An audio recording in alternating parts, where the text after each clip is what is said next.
Assalamualaikum warahmatullahi wabarakatuh. Perkenalkan, nama saya Cindy Arnop Sayafrianti dari kelas 12 OTKP.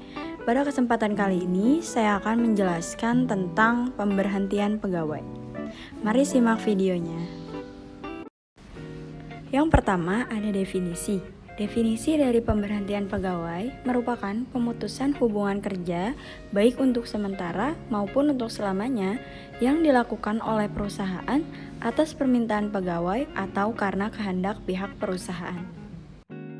Selanjutnya yang kedua ada regulasi pemberhentian pegawai. Yang pertama ada Undang-Undang Nomor 5 Tahun 2014 tentang Aparatur Sipil Negara. Yang kedua, ada Peraturan Pemerintah Nomor 32 Tahun 1979 tentang Pemberhentian Pegawai Negeri Sipil. Dan yang ketiga, ada Peraturan Pemerintah Nomor 4 Tahun 1966 tentang Pemberhentian atau Pemberhentian Sementara Pegawai Negeri. Selanjutnya, ada konsep pemberhentian pegawai. Untuk yang pertama, ada pemberhentian pegawai dengan hormat. Pemberhentian pegawai dengan hormat adalah pemberhentian yang dikarenakan masa pensiun bukan karena melakukan pelanggaran. Regulasi untuk pemberhentian pegawai dengan hormat yaitu Peraturan Pemerintah atau PP Nomor 32 Tahun 1979 tentang pemberhentian PNS yaitu 56 tahun dan PP Nomor 32 Tahun 1979 ini telah 2 kali mengalami perubahan yaitu dengan PP Nomor 1 Tahun 1994 dan PP Nomor 65. Selanjutnya ada pemberhentian pegawai dengan tidak hormat. Pegawai negeri sipil dapat diberhentikan dengan hormat atau tidak hormat karena melanggar sumpah atau janji pegawai negeri sipil dan sumpah atau janji jabatan. Selain pelanggaran sumpah atau janji pegawai negeri sipil dan sumpah atau janji jabatan karena tidak setia kepada Pancasila, Undang-Undang 1945, negara dan pemerintah.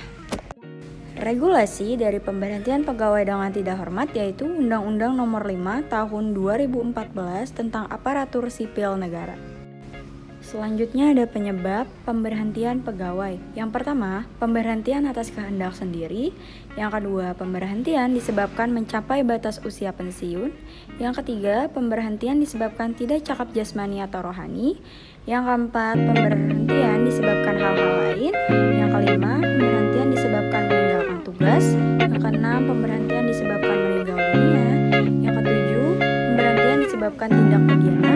Yang kedelapan, pemberhentian disebabkan penyederhanaan organisasi.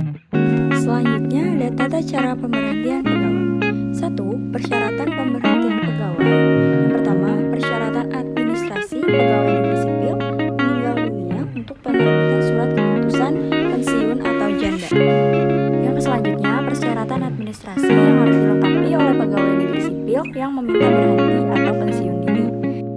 Selanjutnya, yang ketiga ada persyaratan administrasi yang harus dilengkapi oleh pegawai negeri sipil yang tidak cakap atau jasmani dan rohani. Dan yang keempat, persyaratan administrasi yang harus dilengkapi oleh pegawai negeri sipil yang mencapai batas usia pensiun atau BUP. Selanjutnya ada kebijakan pesangon perusahaan. Bagi pegawai yang diberhentikan secara tidak hormat, otomatis pegawai tersebut tidak akan mendapat pesangon. Kriteria besarnya uang pesangon bagi pegawai yang diberhentikan antara lain sebagai berikut.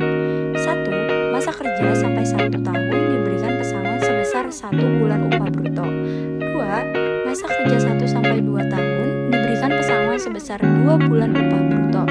3. Masa kerja 2 sampai 3 tahun kerja diberikan pesangon sebesar 3 bulan upah bruto. Dan yang keempat, masa kerja 4 tahun dan seterusnya diberikan pesangon sebesar 4 bulan upah bruto. Untuk yang terakhir ada kesimpulan. Pemberhentian atau pemutusan hubungan kerja adalah pengakhiran hubungan kerja karena suatu hal tertentu yang mengakibatkan berakhirnya hak dan kewajiban antara pekerja dan perusahaan. Ada beberapa bentuk pemberhentian yang menyebabkan seseorang berhenti atau putus hubungan kerjanya dengan perusahaan. Di antaranya disebabkan karena pegawai tersebut telah memasuki masa pensiunnya. Pemberhentian atas pemerintahan sendiri dari pegawai untuk mengundurkan diri berhenti bekerja. Sekian untuk video kali ini, semoga bermanfaat untuk kita semua. Terima kasih sudah menonton videonya. Wassalamualaikum warahmatullahi wabarakatuh.